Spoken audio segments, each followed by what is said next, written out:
बिस्मिल्लाहिर्रहमानिर्रहीम। अस्सलाम वालेकुम दोस्तों, परवरदिगार कुरान में फरमाता है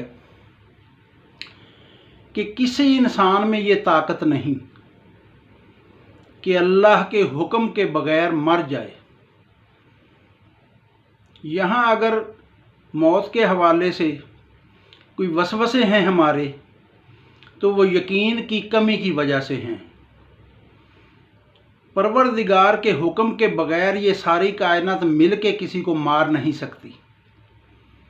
और दूसरी चीज़ जो परवरदिगार ने कुरान मजीद में इरशाद फरमाई है, ज़रा गौर फरमाइएगा कि हम रोज़ इस मौत वाले प्रोसेस से गुजारे जाते हैं।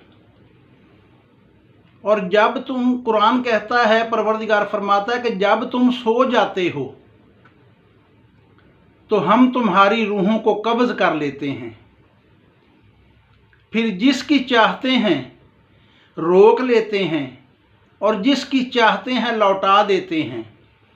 पंजाबी में एक मुहावरा है कि सुत्ता ही सौ गया।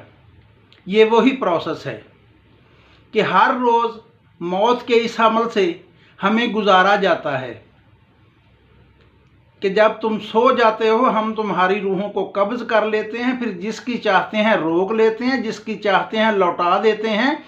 सुबह जब आँख खुले तो नई ज़िंदगी का शुक्र बनता है, अल्हम्दुलिल्लाह रब्बिल आलमीन बनता है कि नई ज़िंदगी फिर दी गई।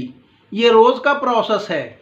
फिर जब वो हुक्म आ जाएगा कि किसी इंसान में ताकत नहीं कि अल्लाह के हुक्म के बगैर मर जाए, तो उस दिन प्रोसेस ये मुकम्मल होगा। गौर व फिक्र का मकाम, सोचने समझने का मकाम, यकीन के साथ लेके चलेंगे तो बेखौफ हो जाएंगे।